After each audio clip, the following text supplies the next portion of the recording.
could you do it to this man? I was gonna say that everyone was calling me delusional. Sometimes you take a bunch of damage so that you can deal a bunch of damage. Going back there, that's gonna be sub pushed way far back, but what are you doing? Gonna get caught on out. JDK gonna get stunned on up, and now it's PRESHOW in 2 seconds. Nice. so much damage. There's one more counter that saves you. Take it out of. Look at this.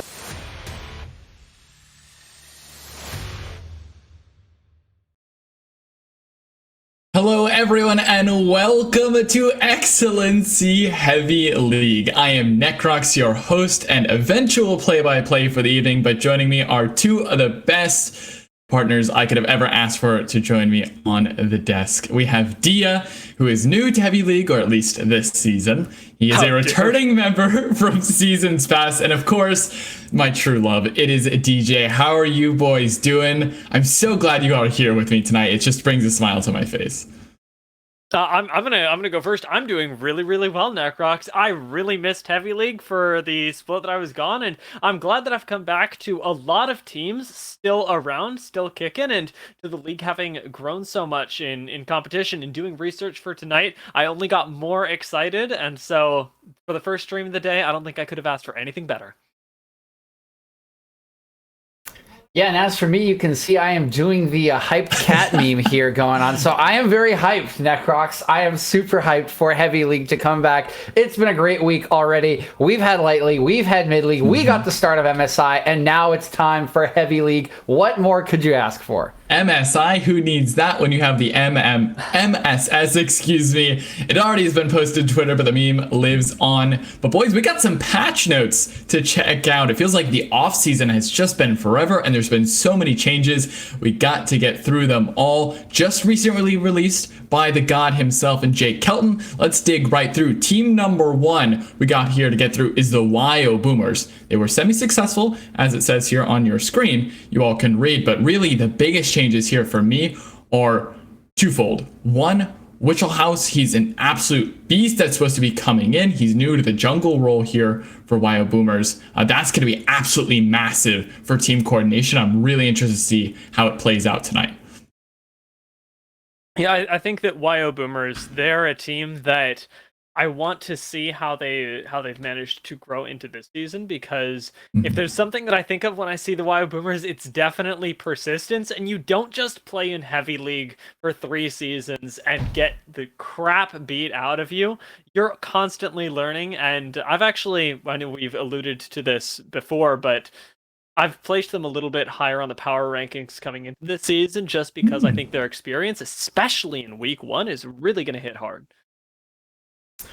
Interesting you should mention the power rankings, Dia. We haven't quite come out with those just yet. We do have some preseason ones. I'm interested to see these changes here, Necrox. We saw a lot of good things from YO Boomers, an absolutely epic series in the quarterfinals against Lotus, but of course did kind of get stomped on the way to the title by Glaive Amethyst, unfortunately. We'll see what this change really in the jungle does. I know that we've had a bunch of jungle changes running around. Summoner's Rift at high elo recently, so maybe Witchell House has that secret sauce that will allow some very nice, continuation of what YO Boomers brings, and maybe a little bit extra to their normal game plan of early vision that was so critical to them for Rosero. But of course, that ultimate ability just broken as always for this team. Necrox, Palm Goat, always gonna be available when this team needs him. Yeah, and with the other ultimate abilities being taken out of the game, I believe the old ability was called Owlstare or something like that.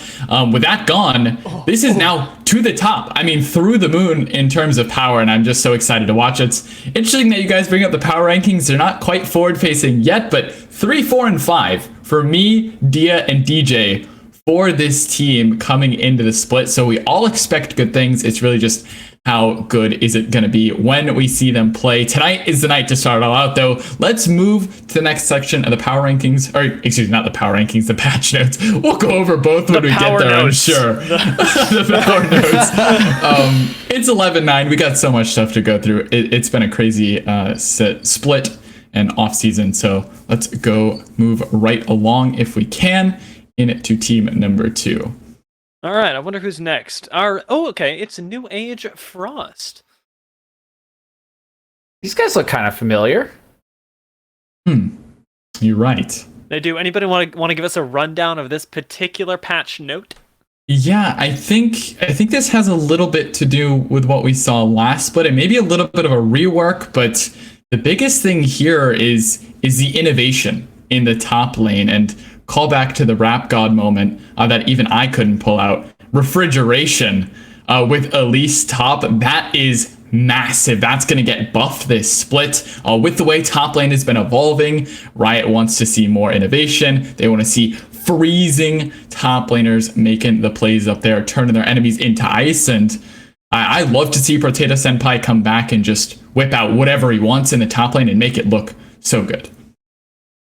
There's definitely something to be said for people like Refrigeration in this league as well, because there are a lot of teams that are willing to pick things just to throw you off your game. YO Boomers comes to mind, and I think Gamers for God as well are teams that I spoke to just before today, and both expressed that, hey, we're more than willing to say, you might be a little bit of a better team, but are you as adaptable here? And New Age Frost, they are also going to be challenging here, and I feel like we have a lot of teams that sort of fall into this category of being able to play upset, so keep your eye out for games with this team. Yeah, I just gotta say, I'm really happy to see, the change that Riot has made here with the W. Last season really struggled with consistency on the more so for consistency's sake. Oh my god. Well, no, not for the wind wall. No, I mean, okay. The new ability could be. It could be a little broken here, but I'm just happy to see the change. More importantly, Necrox, because it was just so inconsistent for New Age last patch. And they bounced between, that ability. They couldn't really decide when it was Peter De Nunez's ability. It just, sometimes it was in, sometimes it was out. It didn't quite seem like it was being used to its full potential, maybe just not having the best split. So I'm happy to see that a change was made, that there is some consistency there now with that ability. And hopefully we can see that consistency deliver results for, again, a team that does rely, like you mentioned, on its innovation, on a lot of early ganking. And, I do think if you are relying on some early ganking, if you are relying on innovation, now is the time. These 11.9 notes are huge. There's so many changes. There's so many different things that you can experiment with. And we know that Potato is the grand experimenter, that Age King there in the jungle is the early ganker he always likes to be. So I do see a lot of potential for this New Age Frost side, who did make it to playoffs and even took a couple games off Akuma in a pretty epic series there. So I do see a lot of potential for them to rise right back up and give it another go at a playoff run.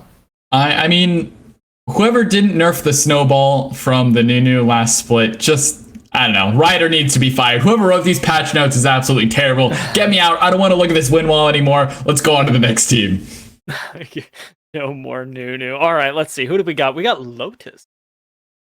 Lotus is in, and it seems I've got a lot of familiarity with his patch notes, because this one feels like a Necrox kind of patch notes if you've ever seen it. We already talked about Alistair, unfortunately not being in the game anymore, but we have new bot lane presence. And of course, if you're a Lotus fan, if you wanted to see them succeed last split, it was all about the bot lane. This time we might see a little bit more diversity, but we're looking at the changes in particular for now. 11.9 is in, and it seems like Riot just wants to roll back the aggression here and just go to pure scaling for Lotus. They don't want to see the 2v2s in bot lane anymore. Just play more towards Palm Goat style, which is play that supportive AD carry and just let the team sort of meld together, and maybe put JVL on a pedestal once again for Lotus.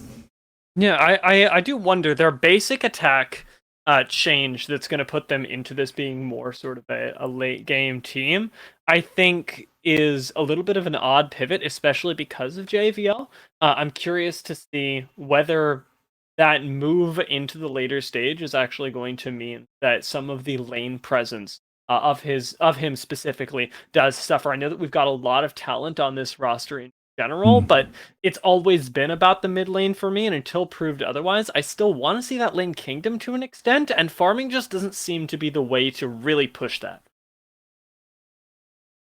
Yeah, you know, and I think when we have a patch note like this where we change sort of the base AD, the way that basic attack works for a champion, we're just going to need to see, you know, where the changes land. Like, who is going to be the center of attention? How is this champion going to do, or this team going to do damage? How are they going to win games or get advantages? So I think that really is the question here to answer for this Lotus side after this very, very large rework in the patch. And, you know, we saw JVL a couple seasons ago be a hero in the playoffs. I do think that was a bit of a struggle for them last season. We'll have to see if he can step up and be a presence for this side that is going through a big change in identity, and will have to find what that identity is.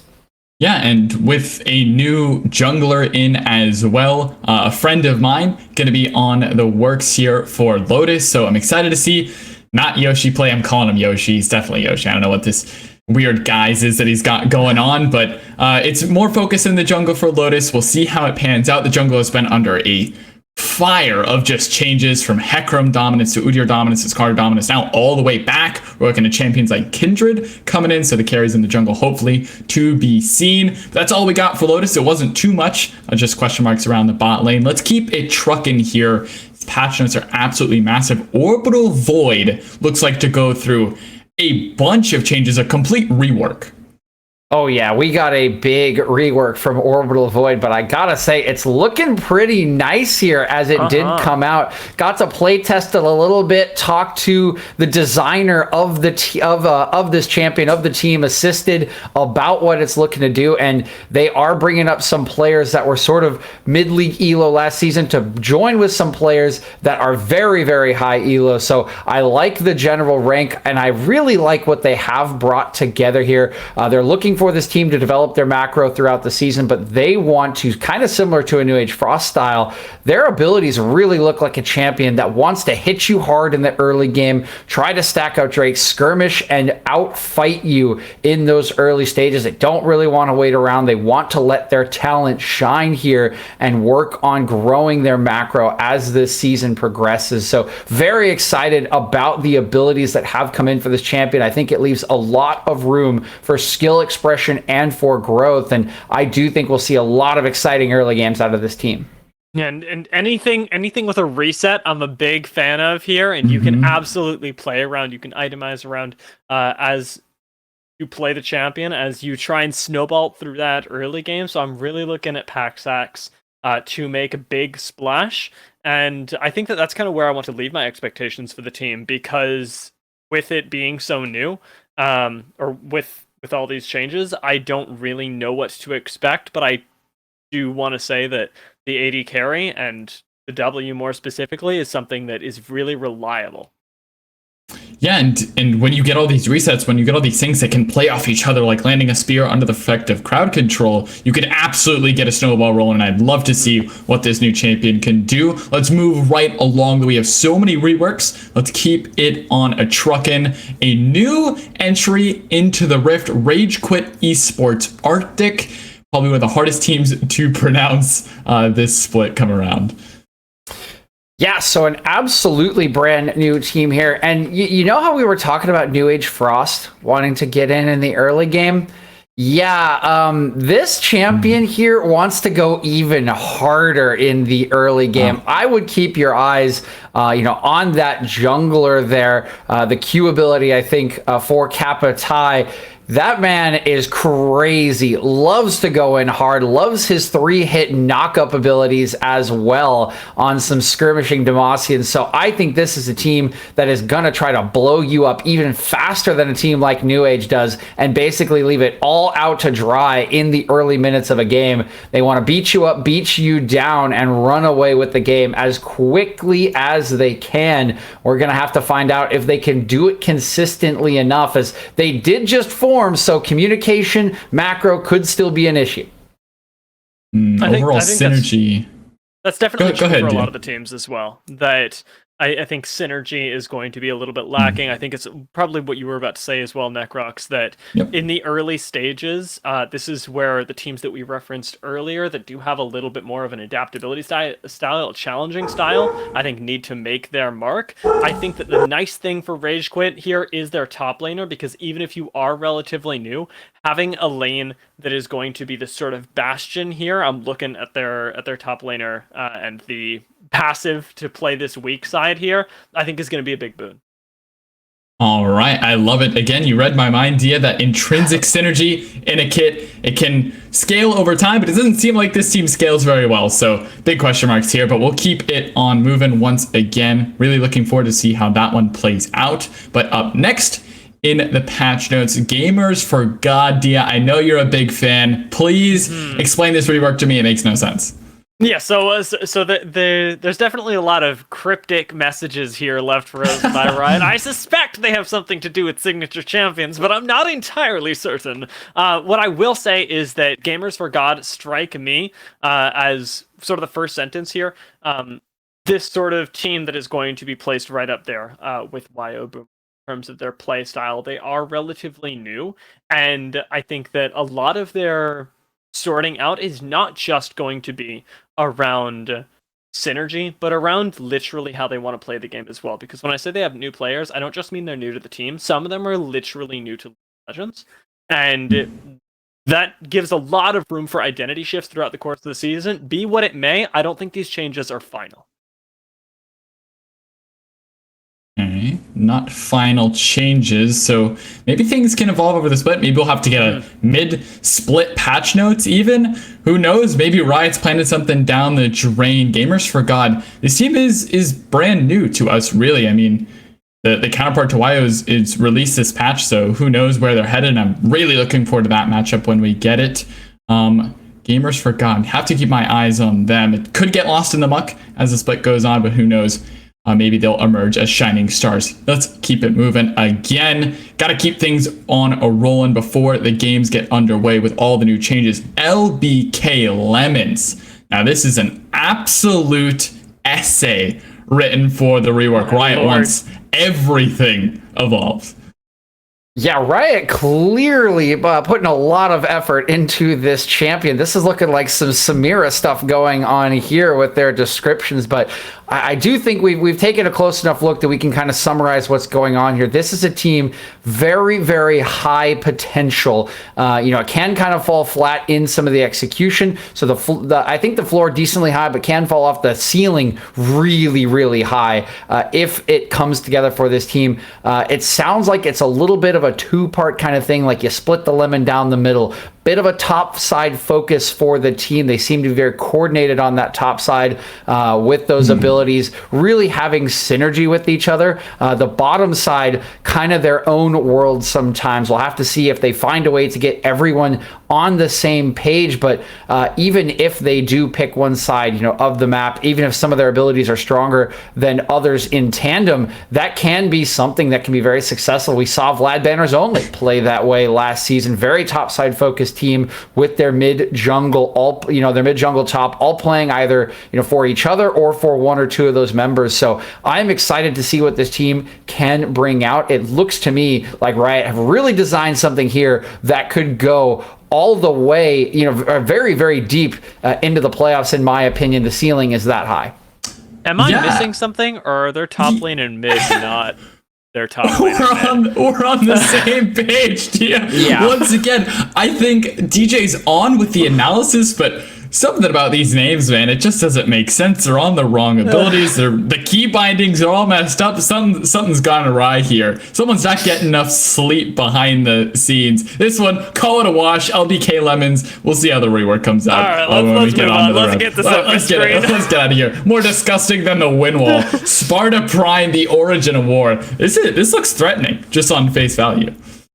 Yeah, I mean, the logo at the very least feels threatening, but honestly, it does look very threatening and similar theme, I think, to what we've seen. You know, we do see a lot of connected themes and Riot, you know, 3-hit passives, more mobility, and Champions and Sparta Prime going to be holding that same sort of theme of a new team that will kind of fall on their face sometimes when coordination does not come together. But again, looking at the talent that they have, and I'll be honest, in particular, the E ability here, so very, very strong. McTrump coming in here, one of the highest rated players, you know, we see in the league. I have heard from a couple of people in the scene on the team that this man is absolutely cracked. Maybe our spiritual,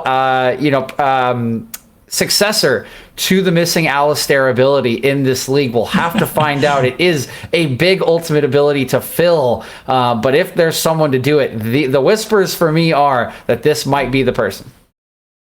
Counter to my analysis role that'll be happening in just a few minutes, I'm going to say that I have no analysis for this team. Instead, I just want to see a Pantheon pick. That's all I want from them this entire split. Makes sense.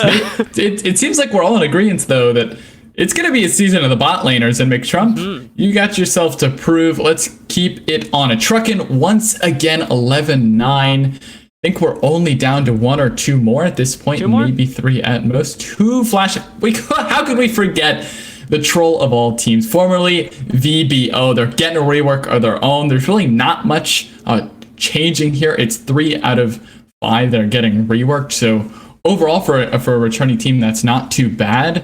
Again, cryptic messaging from Riot, they're really leaving a lot up to our imaginations for this one. I feel so bad. But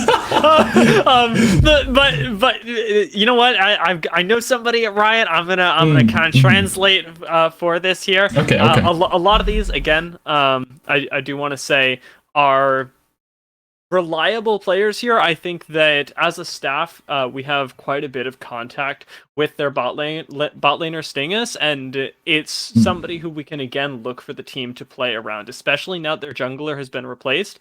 The identity of who flashed that fight, as opposed to what was Vlad banners only, is really going to change in a big way, because a jungler informs so much of your early game. I think something that was said previously is that like the first 8 minutes are the most important, and it's almost all around the jungler. In this case, Baka, and the way in which Baka likes to play this more supportive style is going to give a lot of autonomy, but also a lot of pressure to these laners. So I'm going to hold off because we're going to see them perform in just a little while, but it's all up to how these individual lanes perform in isolation this season as opposed to as a team. Okay, I like it. I don't think you're too far off. Against Stingus, I'm not sure what 80 carry is going to be playing. Maybe a cute skin, maybe one of my pets could be running around on the Rift. Who knows? Next slide, Mr. Producer. Let's get it wrapped up here with the final team we'll see tonight in our block of 3 series, Glaive Onyx.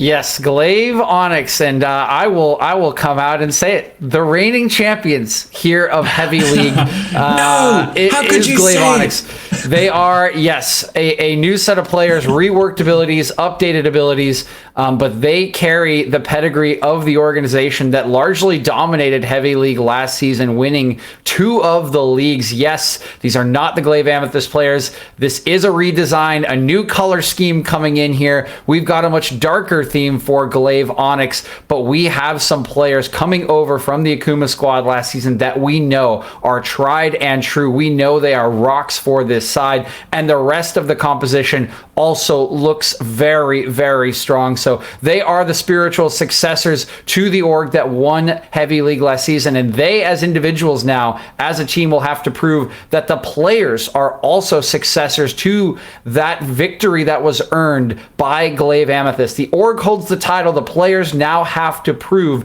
that they can defend it. That's the big difference maker for me. I'm so sorry, Necrox. I'm gonna keep doing it to you. DJ stops talking, and I'm like, it's my time to shine. But I think you're absolutely right. Like these players need to stand up, right? They need to find their own way. But Glaive Onyx, as highly rated as they are by other teams that I've spoken to about this season and about who they're expecting, everybody's like, oh, we want to play against Glaive. We want to beat Glaive. but they're still a relatively new team. The org may hold the title, like you say, but they do not. And I think especially early on, I'm going to give them a little bit of a longer leash before they live up to their organization's title. They've got a lot of synergy to cover here, and I'm not expecting it all to come in the first week one, even week. That's fair enough. I mean, I'll lay out my case. Volibear was one of the worst champions in the game. He got reworked, had a completely different kit, and then he had one of the highest win rates in the game. You still call him Volibear. It's still the same champion. I don't want to hear it in chat. I'm not even looking. Let's get straight on to the analyst desk where you two gentlemen can break down the matchup we have, which is Who Flashed That Fight or VBO, call them what you will, and Glaive Onyx, the defending champions of Heavy League. I'll be joining you when we hit the rift, but until then, I'll see you soon. Boys, take it away. Bye, Necrox.